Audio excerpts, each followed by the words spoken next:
In our everyday life, there are times when we have to repeat some activity again and again.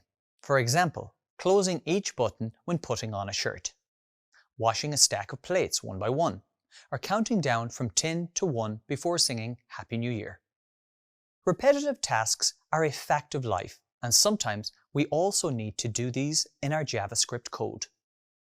In this video, you will learn about looping constructs and how they can be used to perform repetitive tasks.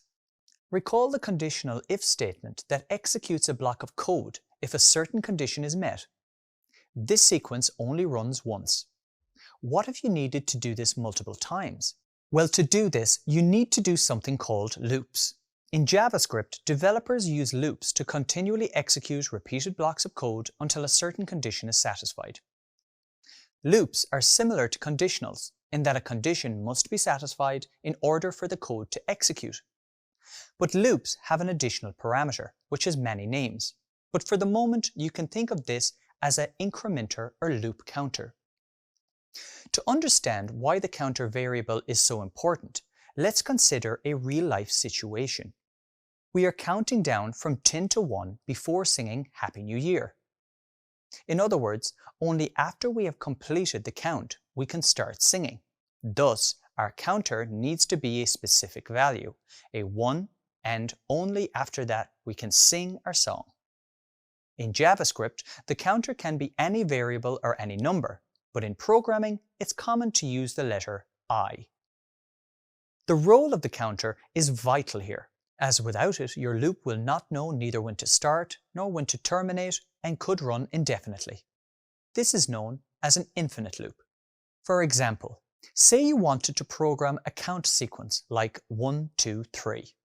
You could do this just by using the console.log method. However, we are essentially performing the same activity here. The only difference is that we are changing the number that is being logged to the console. Using a loop, we could perform the same task more efficiently and using less lines of code.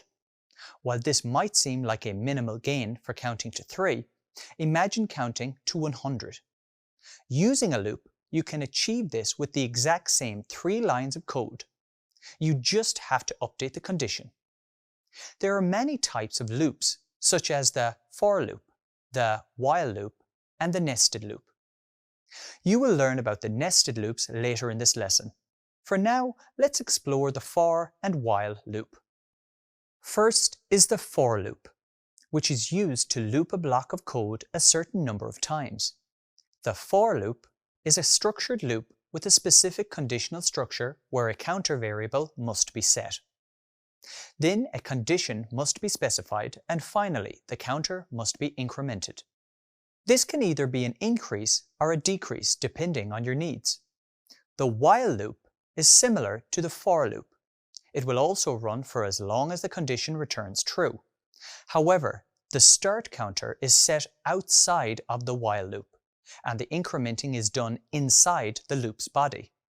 Congratulations! In this video, you learned about loop construction using the for and while loop. While you can achieve the same results using either a for or while loop as a budding developer, you might find it easier to work with the for loop. This is because the loop is self-contained, with all the loop's logic in one place. Additionally, always remember to update the counter value, otherwise the loop might loop forever.